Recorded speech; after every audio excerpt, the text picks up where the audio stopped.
and gentlemen, good morning. Happy weekend to you. This is Rob the Mad Hatter sitting here talking to my boy, the evil genius of Major League Baseball, who is probably pretty damn excited about his New York Metropolitans going to be playing the Kansas City Royals. What's going on, Dan? How you doing today? I'm doing good, kid. I think we got a little feedback on your end on the equipment, but I'm still very, very excited to be facing basically the anti-Mets in the Kansas City Royals. I mean, if you really think about it, you know, it's like you gotta like the Mets here, and I'm not just saying this is a homer pick. That rotation is obviously dominant, and I'm looking at the matchups. You know, you're talking about, the Mets aren't home. That doesn't matter. They're going to go into Kansas City. They're going to get Cueto and Volquez most likely, Game 1 and Game 2, going up against Harvey and Syndergaard or Harvey and DeGrom. Then you're going to have Syndergaard or DeGrom in Game 3, and Matz in Game 4. I think the Mets take this in 5 or 6 games. 5 or 6 games for the Metropolitans. You don't see a sweep? I would like to get ahead of myself. The thing is, the Royals, where they're very dangerous, is obviously hitting the clutch extremely well. Where they're a plus team against the Mets is defensively. But the Mets have a much, much, much, much, much better, obviously, pitching rotation. They also have a better lineup. Okay? I don't know, people want to discuss that, but, I mean, Cespedes will be fine. You have Murphy, who's been unconscionable. Duda, who's now hitting home runs again. And when he gets hot, he gets red hot. Yes. Okay? And, and obviously the Murph-Man prophecy. And you got Darno hitting. So it's going to be a good series. I just don't think it'll be, I think the games will be close. You're going to see a lot of 4-2, 3-1 type games. The only way the Royals win a game is if they take a lead into the 7th inning. Obviously, that bullpen is nasty. And I think they might be able to do that once. But, look, the Mets rotation has shut down better lineups than what KC is putting out there. I completely agree with you on that. So, hey, I hope the New York Metropolitans get the job done because it's a very nice situation for me if they hit, Dan. I'll be laughing all day long along with you. Go right to the bank. Along with you, man. So feeling pretty good about that. Guys, what we're doing today is we are taking the day off tomorrow because my man, the Evil Genius, got something going on, and I've got my kids' football package going on as well. It's his final game. They're doing a big ceremony and the whole package. So what we're going to be doing is we're going to start right off with the NFL selections, and then we're going to move over into the college football slate and just talk about the games that we are feeling as far as our plays are concerned, and we will have a conversation with the SBTV Nation about it, man. So looking very much forward to it, Dan. Oh, dude, can't wait. Can't wait. Definitely. Yeah, sorry, guys. Look, every now and again, I got to do some stuff, with the fam. And it happens, but, I'm really excited because, look, the NFL card tomorrow is kind of garbage. It's just not too good. I don't know if I'd call it garbage. There are a few good plays out there. Don't get me wrong. There's a few good plays, but, the last few weeks, maybe it's just because I don't see, my boys in Green Bay out there that have just been like my ATM machine. And I got the Patriots playing the Jets, which is going to be a tough one that we'll get into, but, I think there is still some good value out there for sure, brother. All right, man. Well, we will have a conversation about it and go from there. But a lot of stuff going down, Dan. We got a lot of interesting guests coming up, man. I know. Next week is going to be absolutely outstanding, man.Ast of all, on Tuesday, it's opening night of the NBA. And we got my man Jared Zwirling, who is now a senior writer for the NBA Players Association. So big ups to him for that. That's a huge accomplishment. I'm very excited for him getting that position, brother. That's number one. That's awesome. Number two is that we have CBS Thursday Night Football correspondent coming on the show. Very excited about Megan Alexander coming on the show. Yeah, Megan Alexander is awesome. Obviously, extremely knowledgeable. Beautiful. I mean, yes. What you gotta give her props. Definitely excited. And then, man, I wish I'd come on Thursday. I unfortunately have to take a little business trip up to Hartford, so I can't come on. But Man, Ice baby. Well, yeah, speaking of Thursday, man, Thursday is going to be an epic show, man. We got the Iceman, Mr. Vanilla Ice, coming on to plug his movie he's got a new movie coming out with Adam Sandler. He's got a TV show, still big time relevant in the media, and looking forward to kicking it with myself and the Dream. And we're going to be talking with Vanilla Ice on Thursday the 29th, man. Very excited about that show, Dan. Oh, dude. I wish I could come on. Just got some business that, you know how it is. Can't get out of it, have to travel. But, man, dude's still awesome. Terrence Mack just sent me a nice photo, man. What's going on, buddy? Out in Las Vegas, kid. Rocking and rolling out there, man. So, anyway, Dan, so let's jump right into it, man. I mean, we got a couple of things going on here as far as the NFL. Couple of games that your boy is feeling, to be completely frank with you. And I'm looking at it, and we're kicking right off with the first one that you want to talk about is the New York Jets versus the New England Patriots. And for some reason, I think the New England Patriots win this game. I just don't know if they can cover the 9 points. You know, I was talking about it last night on Houston radio, and my thoughts are this. I mean, anytime Brady can run up the score, he'll do it. The Jets have been very good defensively. So my problem with laying the points is, number one, either you get the Jets with a last-minute touchdown, it screws up the spread, or you get Brady with like a 4th and 2 on the 20-yard line. Instead of kicking the field goal, they go for it and they score a touchdown and win by 11. So I don't like a side as far as the points are concerned. I think the New England Patriots win the game in a money line situation. But what's your thoughts? I think New England probably wins, but this is going to be... Look, these games between the Jets and the Pats are really close, hard-fought games. I understand that the Patriots have been dominant on offense. The Jets have not been slouches either, though. You know, I know this will be the best team both teams have faced. Yes. Definitely. And it's a lot to prove for both teams. I love how Todd Bowles for the Jets has been talking this game down, really. I mean, just another game. We're going to go in there, execute the game plan. I think the Jets cover. The 9. I think they cover the 9. I really do. Okay. I really like the Jets covering the 9. Chance of them winning the game, I mean, it's going to be a field goal game. I really think it's a field goal game here. Well, we talked about it on Thursday, and we're going to say it again, that both of these teams, the games have been decided by 3 points, 3 points, 2 points, and 1 point in the last 4. So add that all up, it's 9 divided by 4. It's about 2.5 points per game as far as the situation is concerned, as far as points differential. So kind of crazy, Dan. Yeah, it is crazy. And, the Jets really need to play a full 4 quarters. I know that has been like their Achilles heel. They sometimes take plays. And if you do that, take a playoff against Tom Brady, you can get murdered. So if they play a full game, this game will be very close.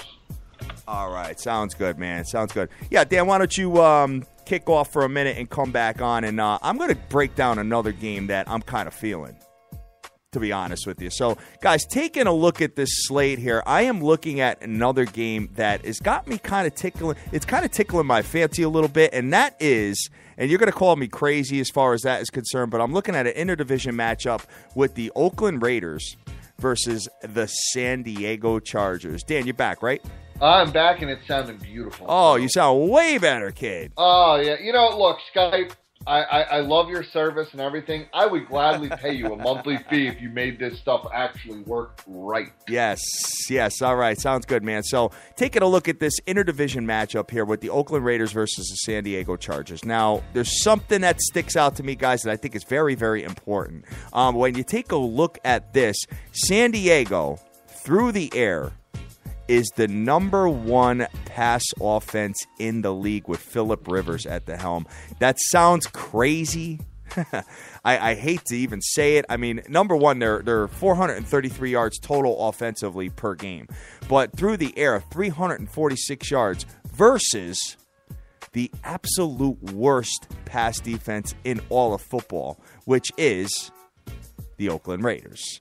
which per pass yards per game, they are allowing just under 300 yards. Second, they are the worst in the NFL, and obviously the Giants are right behind them. But, when I see that, when I see Phillip Rivers versus this secondary, Phillip Rivers and the San Diego Chargers did play somewhat pretty well versus the Pack in the Tundra. I think that they're a better team, and I think they could win this game, and I actually think they could cover the 4. Dan, what's your thoughts on that? Yeah, I mean, I'm looking at it. It looks like Keenan Allen, he said he's going to play. Obviously, he's got that hip injury going down. Yep. And Phillip Rivers has been targeting him like crazy. Also, Antonio Gates, who's only been back for like a week now, is a game-time decision. With the first knee injury of his career, I think he has a sprained knee. So we'll see what happens there. I actually think that the Chargers will win this game and cover, but I think they're going to do it a little differently.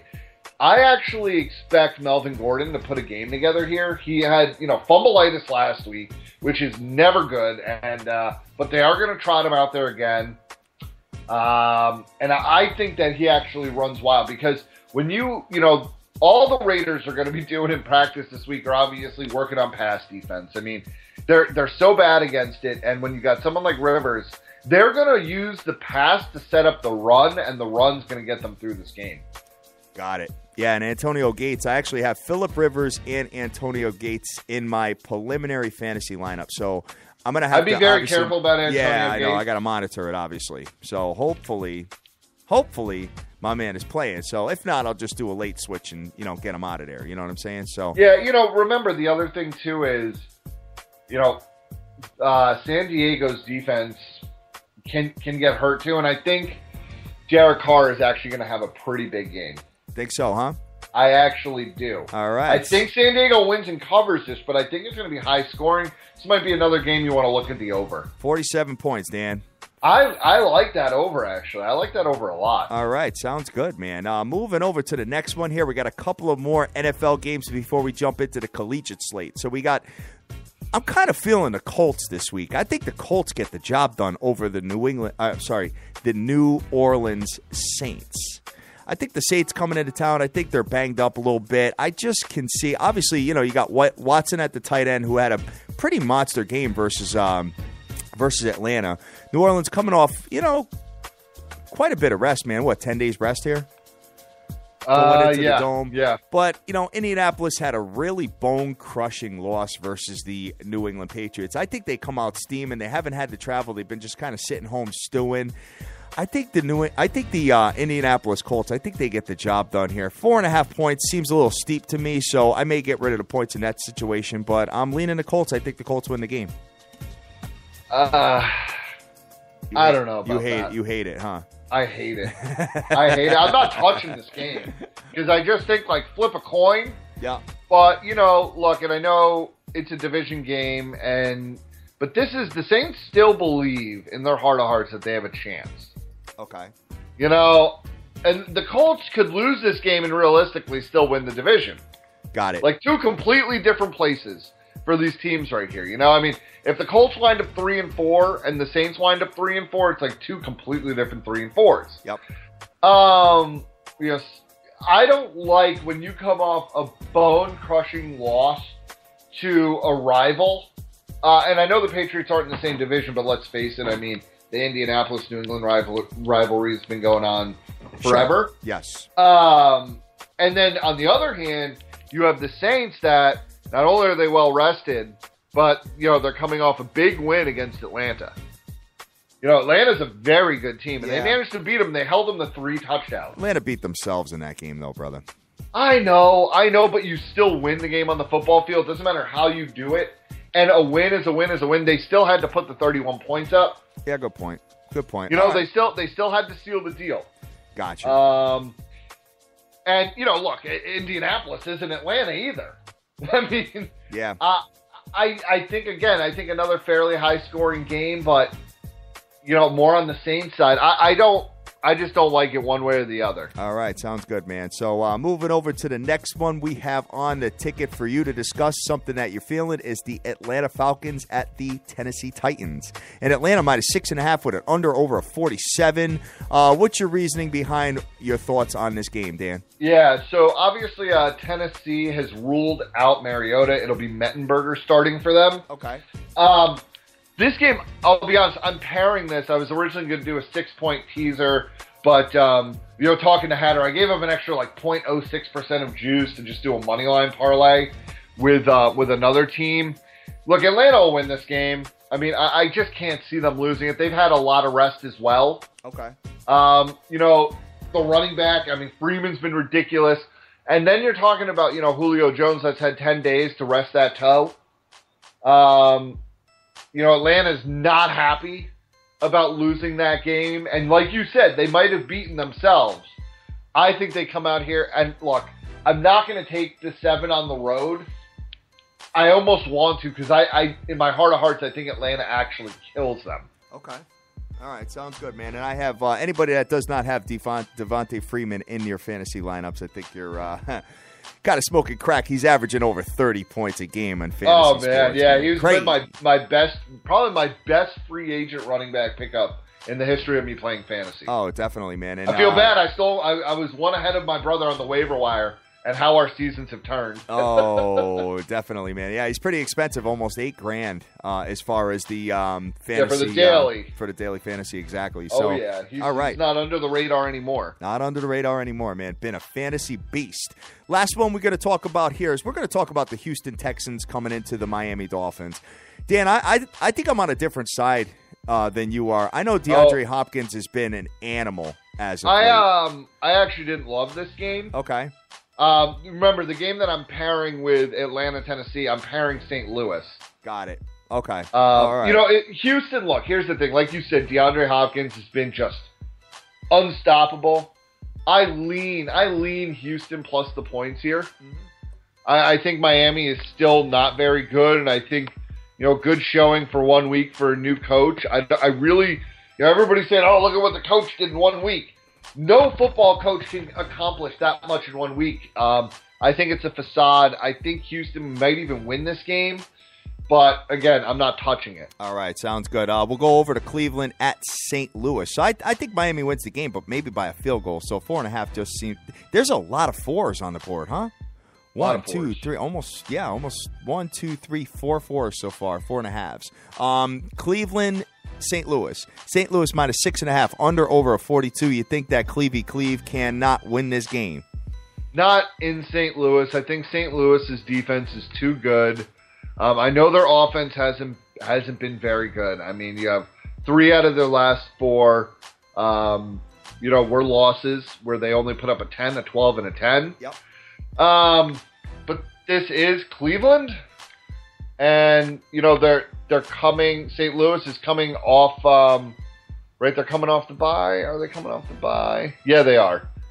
So St. Louis is coming off the bye week. Look, Cleveland at home. I think St. Louis will win this game. It might be a little bit of a stomach ache, but I'm pairing it money line. With Atlanta, and I think you laugh. All right, sounds good, man. So moving over to, I think that's pretty much it for the NFL. Yeah. So let's go over to college football and have a conversation about what we're feeling today, man. So looking at the top 25s, guys, just a couple of quick things on my brain. Number one is you got Clemson in a pretty interesting situation going into Miami. Clemson -7.5 with an under over a 55. Clemson, I think, is clearly the better team, but giving over a touchdown in Miami may be a tough spot for them. So I'm going to stay away from that. Dan, what's your thoughts? Yeah, I agree. Just stay away. Yes. A couple of other games of note. As you know, the legendary Scott Matthews came on and gave out Pittsburgh -7 with an under over a 49. He was feeling Pittsburgh in that when he came on the show on Thursday. And that is steamed to 8, guys. It's up to 8, huh? It's up to 8. Wow. wow, interesting. Sir Mata's got Freeman on his team, too. What's up, brother? Yeah, he's definitely rocking and rolling on the fantasy tip, man. Looking at this, here's another game that I just want to give you a little piece of my brain as far as Iowa State versus Baylor. Listen, Baylor's given 37.5 points, guys, all right? So just keep that and keep a couple of things in your mind. Number one, Iowa State did put up some points versus who they play last week? Was it TCU or Texas Tech? Yeah. TCU. State. They put up 21 points versus TCU, okay? Baylor's got a touch better defense, in my humble opinion. However, Baylor, if they get a 40-point lead in the third quarter, there's a really good chance that they're going to pull Russell and Coleman. So keep that in the back of your brains, and that is their quarterback and their receiver. So, you know what? They're looking to try to get a national championship, man. They're not trying to get anybody injured being up 40 in the fourth quarter, man. So keep 100%. That in the back of your brains. And we saw it versus Kansas. Obviously, they scored like 70 points versus Kansas, 66 to be exact. But I don't know. That just 37.5 kind of bothers me a little bit with a team that can score some points. Yeah, so, but I mean, if you really want to play Baylor and you get it down to 27.5, you might be all right there. I think you're real good there. Absolutely, man, because the Iowa State Cyclones can't score. They average just under 27 points a game. Moving over to the next. This is a game that I really like, guys. I like the Houston alma mater here going versus the UCF Central Florida Knights. And I'm looking at this, and Houston, the Cougars, man, they are minus 22.5 with an under-over of 53. And you know what? I'm going to get it down to 10. I like it minus 12.5. 3 words, Greg Ward Jr. I think he's going to light it up, man. I think UCF is definitely just 0-7, obviously. I think they're going to get pounded by this Houston team. What's your thoughts, Dan? Yeah, I do. I mean, this Houston team they can just dazzle you. Yep. Just dazzle you all over the field, you know? It's like them in Memphis are just so fun to watch. Yes. On offense. You know, it's like watching pinball. I'm with you. I'm not playing that game because I've been very disciplined, but with 100 games on the schedule, there's a ton of games that I actually do like the more I look through this college football card. Okay. So that's what I'm just going to stay away from and watch. Sounds good, man. Sounds good. Next one we have on a ticket here moving forward as far as top 25s are concerned, guys. We've got, let me see here, Dan. Dan, you pick a game. What are you feeling? All right. So let's go with an early one. Obviously, there's one that I like a lot, and let's talk about this. K-State at Texas. K-State at Texas. Plus 6.5. Ooh, it was up to 7 last night. Right.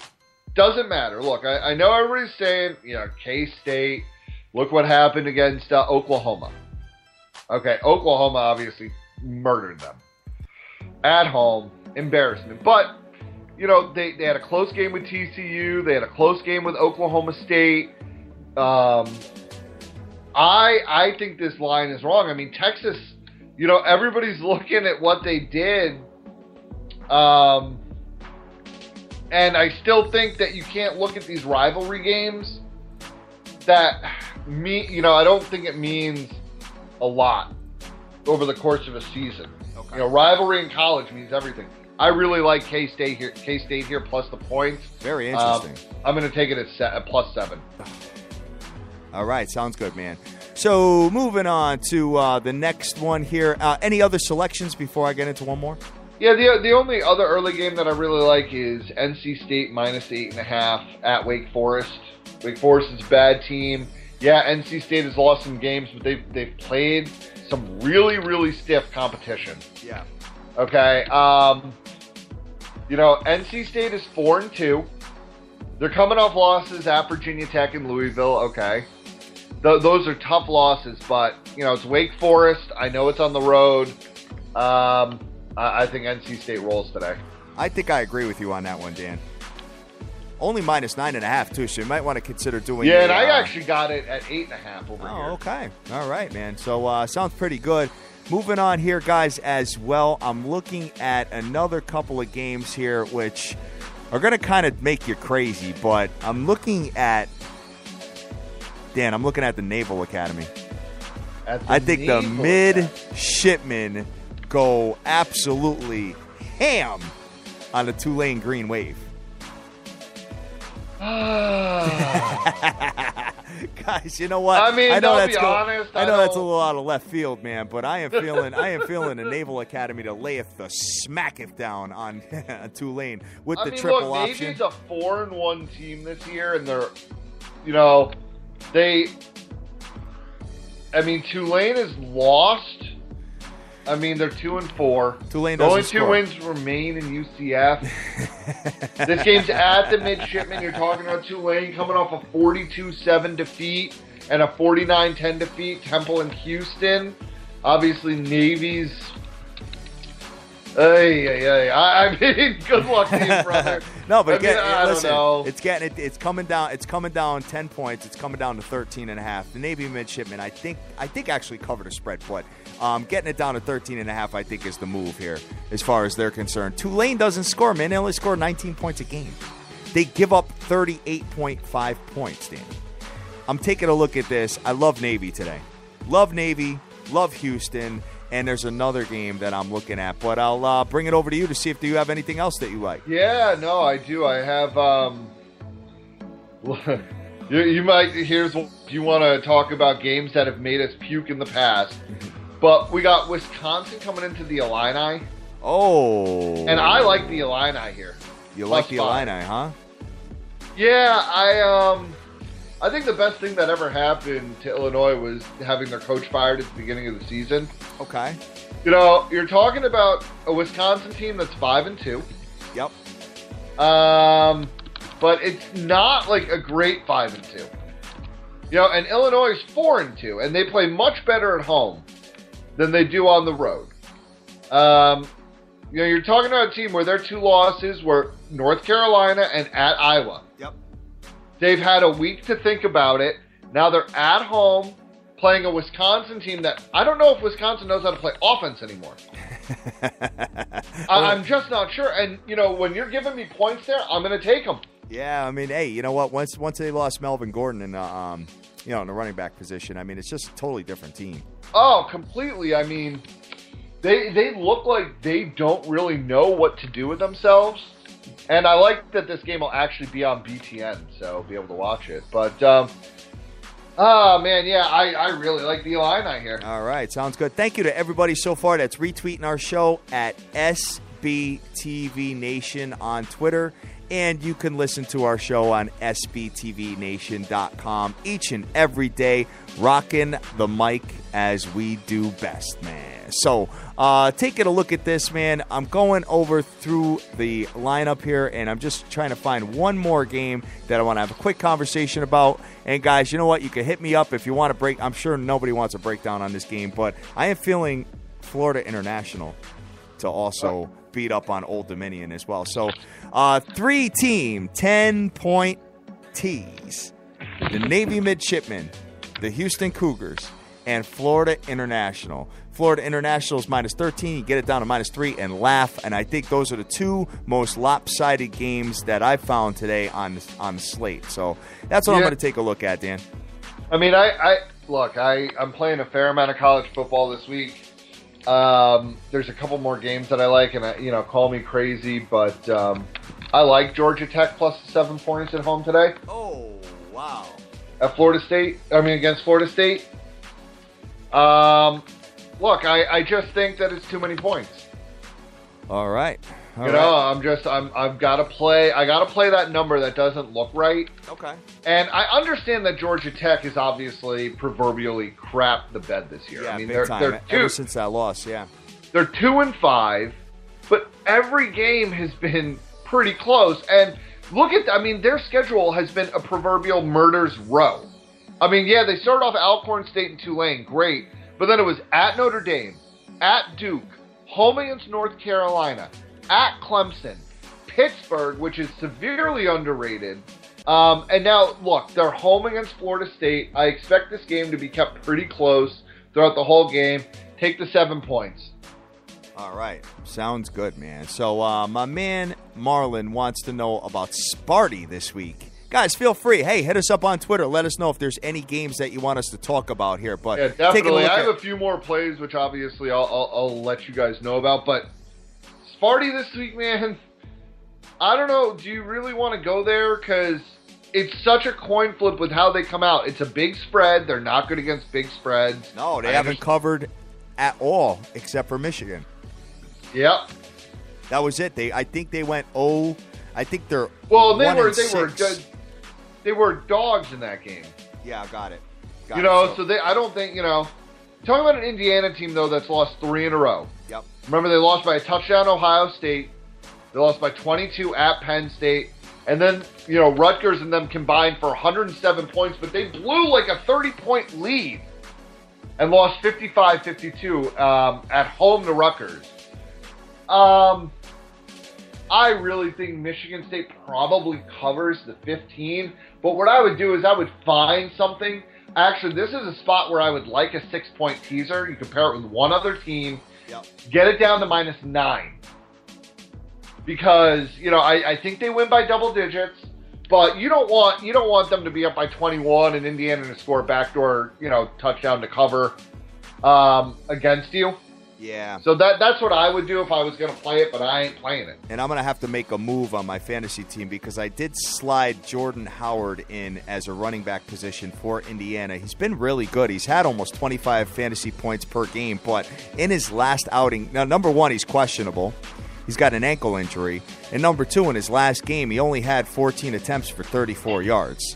So, obviously, yeah, they're kind of, I don't think he's 100% healthy. So, you know what? I think Indiana is going to be kind of sampling some other running backs here. And tight game, man. Both of these teams know each other pretty damn well. So, me personally, I don't trust Michigan State at all, period, let alone giving a break spread. So that's pretty much how I feel about that one, Dan. Yes, sir. All right. So other top 25s as of note. Really interesting line, guys. 2 interesting lines here that I don't want anybody getting caught with. Number 1 is the Dukies. The Dukies are -3 at Virginia Tech. Dukies +3. They're oh, my bad. +3. +3. Crazy. That's why I love it. Crazy.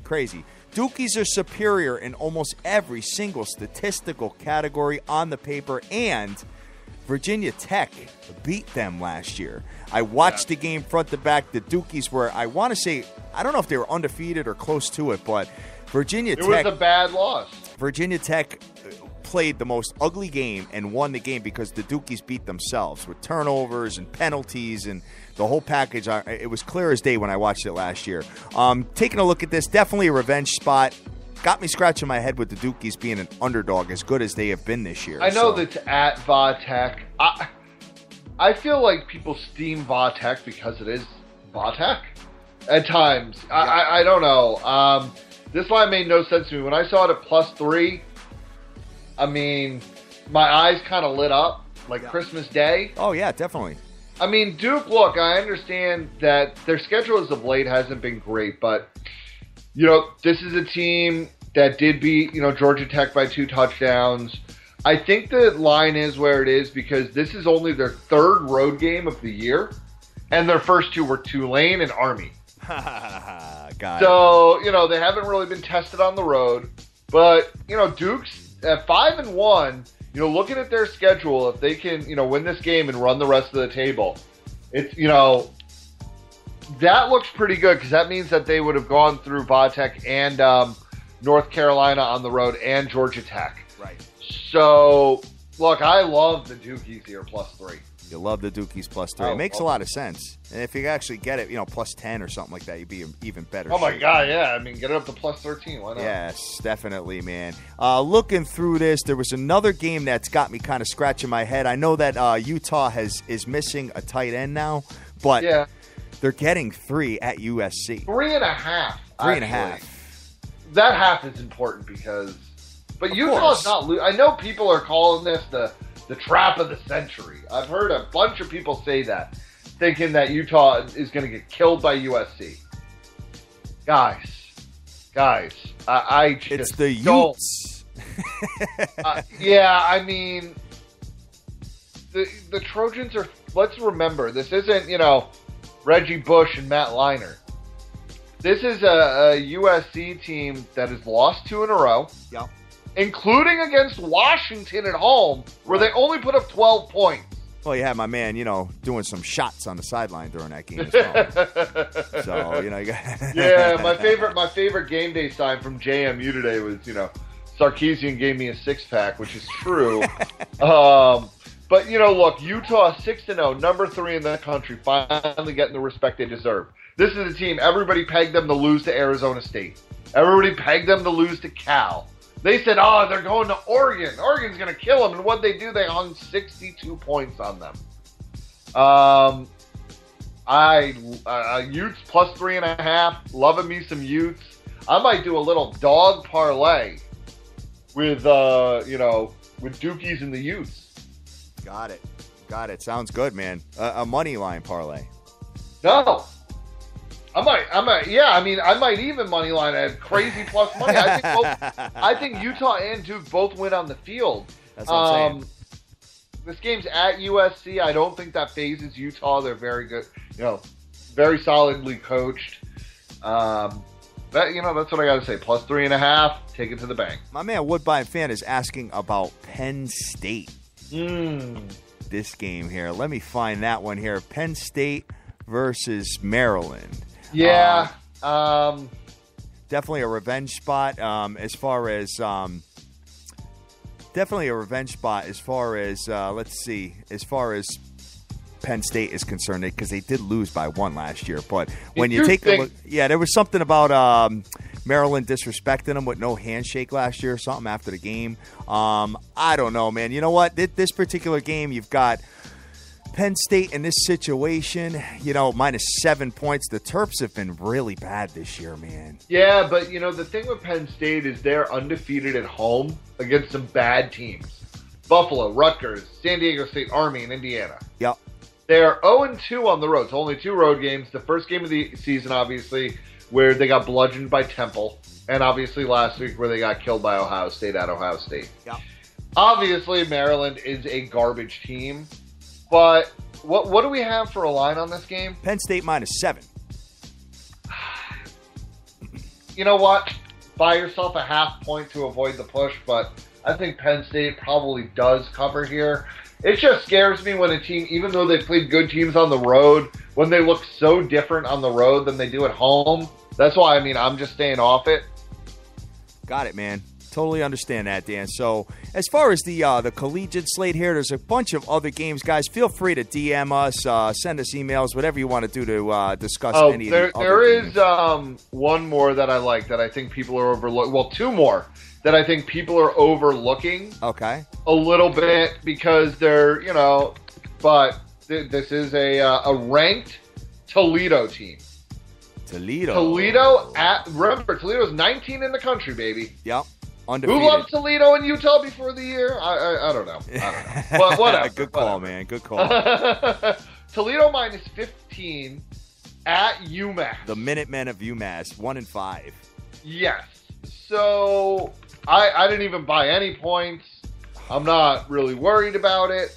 UMass, you're talking about a team that gave up 62 points to Bowling Green, granted on the road. They've lost home games. They've lost at Colorado 48-14. They lost to Kent State last week 15-10 at home. Wow. When you lose to Kent State at home 15-10, what is Toledo going to do to you? So Toledo with the 15 points, I think you're really good there. Toledo and if you can watch it, it should be a fun game to tune in for a few minutes while watching Toledo's offense. All right. The other game that I like is Bowling Green. Bowling Green has had a bunch of fantasy beasts on their team. Yes. Well, that's what happens when you play. Your last 2 games are against Akron and UMass. Yes. So, they put up 59-62, granted both games at home. You're talking about a Bowling Green team that's still, beat Purdue. And Purdue's not a very good team, but it's still a step up in conference. They still beat them by a touchdown on the road. This team blew out Maryland. They did lose to Tennessee, obviously, the first week of the season. There's no shame in that. And they still hung 30 points on Tennessee. Yep. I think that Bowling Green's offense is primed and ready to go. At Kent State, I don't think it's going to be a problem. And look, I'm looking at the annihilation game here. Oh, the annihilation! You haven't used that term in a minute. No, I haven't. But Bowling Green and Toledo, I think. If you want two bigger spreads today, and this is 2 touchdowns, I think it's, a very easy cover for Bowling Green today. Very easy cover. A couple of people are asking me, including my man Jonesy, about Western Kentucky, the Hilltoppers coming into LSU ski. Yes. Very interesting game. Very interesting. I mean, I don't know if you got some thoughts on that, but I got some. Yeah, I mean, the Western Kentucky Hilltoppers are 6-1, averaging 44 points a game, but LSU in Death Valley, my God. Yeah, on Saturday night, we all know what happens there. Yes. This game is not good for Western Kentucky. No. this is not. I mean, you look at their schedule. I mean, you're talking about a team that when they went on the road to Vandy, they hung on for a 2-point win. At Indiana, they lost by 3. Yep. At Rice, okay, good. It's Rice. Rice is terrible. And, they're coming off a bludgeoning of North Texas, 55-28. Right. And then you got LSU, who, they're like 44-3 in Death Valley on Saturday night or something? Something crazy, yeah. Something crazy. And, no, they're not playing Florida. They're not playing, Alabama. They're playing Western Kentucky. I'm not... look, Western Kentucky, their offense might be able to hang around a little bit. I don't know if they can stop the running situation for LSU. Got it. I just don't think that, size difference and everything like that, just talent difference. I'm not going to bet this game, but, man, I think LSU probably rolls.